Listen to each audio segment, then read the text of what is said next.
Hello friends, आज के इस वीडियो पर मैं एक्सप्लेन करने वाला हूँ डैडीज गर्ल मूवी को। ये एक क्राइम हॉरर थ्रिलर मूवी है जो कि साल 2018 में रिलीज हुई थी।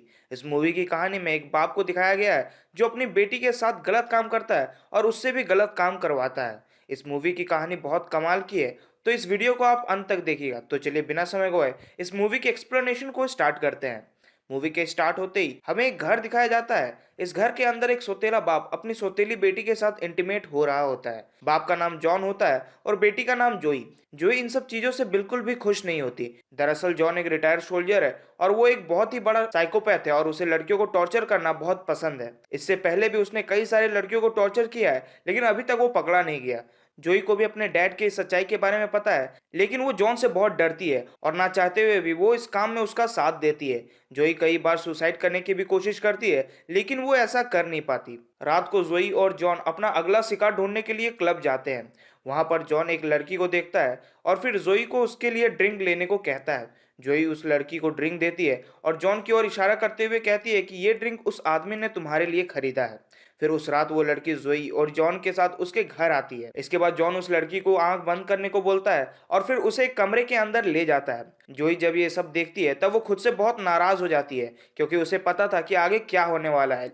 इधर रूम के अंदर जॉन जोई का एक फोटो लेता है। उस रूम के दीवारों पर कई सारे लड़कियों के फोटो लटकाए होते हैं। ये उन्हीं लड़कियों का फोटोज है जिसे जॉन ने अभी तक टॉर्चर किया है। जब वो लड़की जॉन के कमरे में अपनी आंख खोलती है तब वो देखती है कि पूरा कमरा टॉर्चर करने वाली चीजों से भरी पड़ी है। और ये देख वो बहुत ज्यादा डर जाती है और फिर जॉन उसके साथ जबरदस्ती करने लगता है। इसके बाद यहीं पर सीन कट होती है और अगले सीन में हमें जेनिफर नाम की एक लड़की को दिखाया जाता है। जेनिफर रोड पर पैदल चल रही होती है और तभी वो एक गाड़ी से लिफ्ट मांगती है। इस गाड़ी के अंदर इस टाउन का डेप्यूटी स्कॉट होता है। फिर जेनिफर डेप्यूटी स्कॉट के गाड़ी के अंदर जाती है। उसे डेप्यूटी स्कॉट की गाड़ी में मिसिंग लड़कियों की पोस्टर दिखाई देती है। तब वो इसके बारे में स्कॉट से पूछती है। फिर स्कॉट उसे बताता है कि मैं इस टाउन का डेप्यूटी हूँ और मैं अभी इन मिसिंग लड़कियों के केस पर काम कर रहा हूँ। कुछ देर बाद स्कॉट जेनिफर को उसके डेस्टिनेशन पर ड्रॉप करता है और फिर वो वहां से चला जाता है। इधर जॉन के घर में हमें फिर से उस लड़की को दिखाया जाता है जिसे जॉन ने टॉर्चर के लिए किडनैप किया था। वो लड़की बहुत बुरी हालत में होती है और वो बहुत ज्यादा जख्मी भी होती है। जोई को उस पर दया आ जाती है और फिर वो उस रूम के अंदर जाकर उस लड़की के सामने एक फांसी का फंदा तैयार करती है। और फिर वो उस लड़की से कहती है कि तुम्हारे पास दो ऑप्शन है, या तो तुम ऐसे ही जॉन की टॉर्चर को सहती रहो या फिर इस फांसी में लटक कर खुदकुशी कर लो। वो लड़की टॉर्चर की वजह से पहले से ही बहुत दर्द सह चुकी थी और उसे अब ये बर्दाश्त नहीं हो रहा था, इसलिए वो मरने का फैसला लेती है। रात को जब जॉन वापस घर आता है तब उस लड़की को मरा हुआ पाता है और ये देख वो समझ जाता है कि जोई ने उसे मरने में उसकी मदद की है। इसके बाद वो जोई के पास जाता है और उस पर बहुत ज्यादा गुस्सा करता है और फिर उसे पनिशमेंट के तौर पर उसी मरी हुई लड़की का पैर काटने को कहता है। जोई जॉन से बहुत ज्यादा डरी हुई होती है, इसलिए ना चाहते हुए भी उसे डर के मारे ऐसा करना पड़ता है और फिर वो उस लड़की के पैरों को काटती है। अगली सुबह डेप्यूटी स्कॉट की एक बुढ़ी औरत अपने घर में बुलाती है और फिर वो औरत स्कॉट से कंप्लेन करती है कि कुछ शैतान बच्चे उसके घर पर मारकर अंडे फोड़ रहे हैं। ये सुनकर स्कॉट उससे कहता है कि वो बच्चे हैं, इसलिए हम उस पर कोई लीगल एक्शन नहीं ले सकते। इसी दौरान वो बच्चे चुपके से स्कॉट की कार के टायर से हवा निकाल देते हैं। जब स्कॉट उन बच्चों को देखता है तब वो बच्चे वहां से भाग जाते हैं। अब स्कॉट हेल्प मांगने के लिए पास के एक गैराज में जाता है और इत्तेफाक से ये गैराज भी जॉन का ही होता है। फिर स्कॉट जॉन से हेल्प मांगता है। जब जॉन डेप्यूटी स्कॉट के कार को अपने पिकअप वैन से ले जा रहा होता है तब स्कॉट को लगता है कि उसने जॉन को कहीं देखा है, इसलिए वो जॉन से पूछता है कि क्या तुम मिलिट्री में थे। तो जॉन बोलता है कि हाँ, मैं इराक में मिलिट्री में था। फिर स्कॉट कहता है कि मैं भी इराक में मिलिट्री में था, लेकिन मेरा बैच अलग था। जॉन से बात करके स्कॉट को जॉन में कुछ गड़बड़ लगती है और इसलिए वो जॉन के बारे में अपने शेरिफ से पूछता है। तो शेरिफ उसे बताते हैं कि मैं जॉन को जानता हूँ, उसने मिलिट्री छोड़ने के बाद एक लड़की से शादी की और शादी के 2 साल बाद ही जॉन की वाइफ ने सुसाइड कर लिया।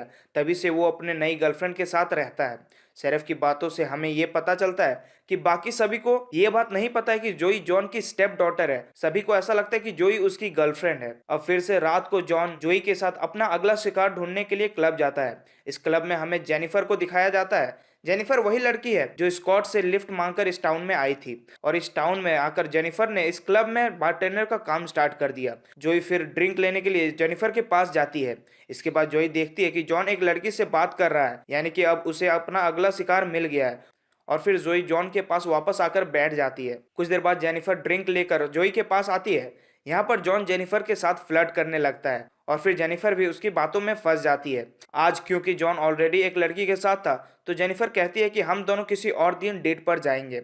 इसके बाद जॉन उस लड़की को अपने घर लेकर के आता है और फिर वो उसे भी उस रूम में लेकर जाता है। जब उस रूम का नज़ारा वो लड़की देखती है तब वो डर जाती है, लेकिन जॉन उसे जबरदस्ती पकड़कर एक लोहे के बेड में बांध देता है और फिर उसे टॉर्चर करने के लिए उसे इलेक्ट्रिक शॉक भी देता है। जोई जब उस लड़की पर हो रहे इस अत्याचार को देखती है तब उसे बहुत बुरा लगता है, लेकिन जॉन के डर से वो कुछ भी नहीं कर पाती। दूसरी ओर डेप्यूटी स्कॉट को अभी भी जॉन पर शक हो रहा होता है कि उसने जॉन को कहीं पर देखा है, और इसके लिए वो जॉन पर बहुत ज्यादा इन्वेस्टिगेट भी करता है और उसे जॉन की सच्चाई पता चल जाती है। अगली सुबह स्कॉट शेरिफ की बेटी को बताता है कि जॉन मिलिट्री से निकला नहीं था, बल्कि रूल तोड़ने की वजह से उसे निकाल दिया गया था। और इसके बाद जॉन ने अपनी आइडेंटिटी को चेंज किया और उसने एक लड़की के साथ शादी किया जिसकी पहले से एक 11 साल की बेटी थी। और फिर शादी के 2 साल बाद ही जॉन की वाइफ ने सुसाइड कर लिया। जब ये सब शेरिफ की बेटी को पता चलता है तब वो समझ जाती है कि जोई जॉन की गर्लफ्रेंड नहीं है, बल्कि उसकी स्टेप डॉटर है। हमें फिर से उस लड़की को दिखाया जाता है जिसे पिछली रात को जॉन ने टॉर्चर किया था। दूसरी ओर इधर जोई बार में जेनिफर से मिलती है और उससे काफी देर बात भी करती है।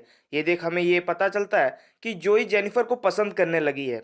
इसी दौरान जॉन वहां पर आता है और जोई को वहां से ले जाता है। इसके बाद कार में जॉन जोई को वार्न करता है कि अगली बार से वो उसे बिना बताए किसी से भी ना मिले। घर आकर जॉन फिर से किडनैप किए हुए लड़की को टॉर्चर करने लगता है। टॉर्चर के वक्त वो लड़की दर्द से चिल्ला रही होती है। जब जोई उसकी दर्द को सुनती है तब वो खुद को रोक नहीं पाती और गन लेकर के उस रूम में आ जाती है और वो गन जॉन पर तान देती है, लेकिन वो जॉन को मार नहीं पाती और फिर जॉन उस कमरे से चला जाता है।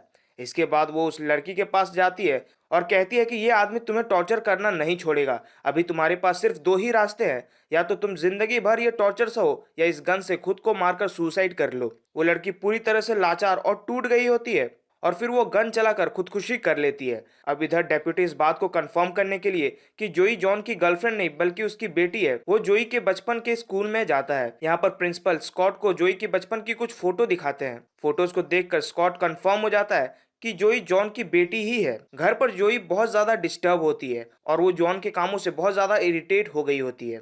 फिर एक बार जब जोई जॉन के साथ टाउन के मॉल पर शॉपिंग कर रहा होता है तब जोई को देख डेप्यूटी स्कॉट उसके पास आता है और उससे कहता है कि मुझे तुम्हारी सच्चाई के बारे में पता है, अगर तुम्हें किसी भी तरह की प्रॉब्लम हो तो तुम मुझे बता सकती हो।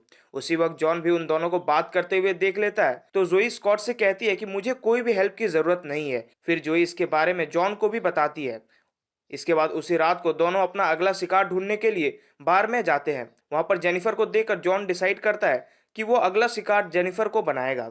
इसके बाद तीनों ड्रिंक करने लगते हैं। जोई और जेनिफर जब अकेले होते हैं तब जोई जेनिफर को बताती है कि वो जॉन के साथ ना जाए, लेकिन जेनिफर भी जॉन की ओर काफी ज्यादा अट्रैक्टेड होती है, इसलिए वो जोई की कोई भी बात नहीं सुनती है। और इसके बाद जॉन जेनिफर के ड्रिंक में बेहोशी की दवा मिलाकर उसे बेहोश करके अपने साथ ले जाने लगता है और फिर जेनिफर को घर में लाकर जॉन जेनिफर को उस लोहे की बेड पर बांध देता है। डेप्यूटी स्कॉट जॉन की कार को देखकर उसका पीछा करते हैं और जॉन के घर तक पहुंच जाते हैं और जॉन के घर के बाहर उसका पैर एक ट्रैप में फंस जाता है जो जॉन ने अपने घर के बाहर लगाया था ताकि कोई भी लड़की भाग ना सके।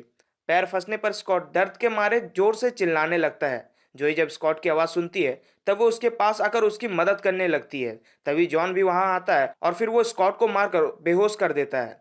जब बाहर ये सब हो रहा होता है तब अंदर जेनिफर अपनी ईयररिंग की हेल्प से अपना हाथ पर लगे लॉक को खोलती है और बाहर जाकर छुप जाती है। जब जॉन स्कॉट को लेकर के उस रूम के अंदर आता है तब वो देखता है कि जेनिफर वहां पर नहीं है और फिर इसके बाद वो जेनिफर को ढूंढने के लिए बाहर चला जाता है। जॉन जेनिफर को ढूंढता है और उससे लड़ने लगता है। जेनिफर भी हार नहीं मानती और वो भी जॉन से लड़ने लगती है। इधर रूम में स्कॉट और जोई अकेले में होते हैं। जब स्कॉट को होश आता है तब वो जोई से कहता है कि तुम अच्छी लड़की हो और तुम्हारे अंदर अभी भी अच्छाई छुपी हुई है। आज तुमने मेरी हेल्प की इसलिए थैंक यू। दूसरी ओर इधर लड़ाई में जॉन कमजोर पड़ रहा था तो वो जोई को आवाज लगाता है।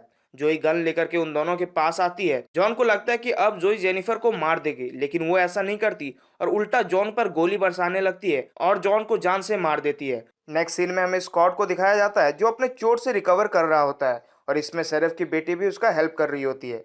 तभी शेरिफ की बेटी स्कॉट से पूछती है कि क्या जॉन की बेटी जोई का कोई पता चला, तो स्कॉट कहता है नहीं।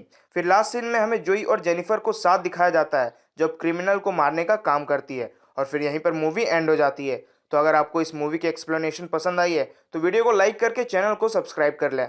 मैं मिलूंगा आप सभी से एक और नई और एक्साइटिंग वीडियो में। तब तक के लिए गुड बाय।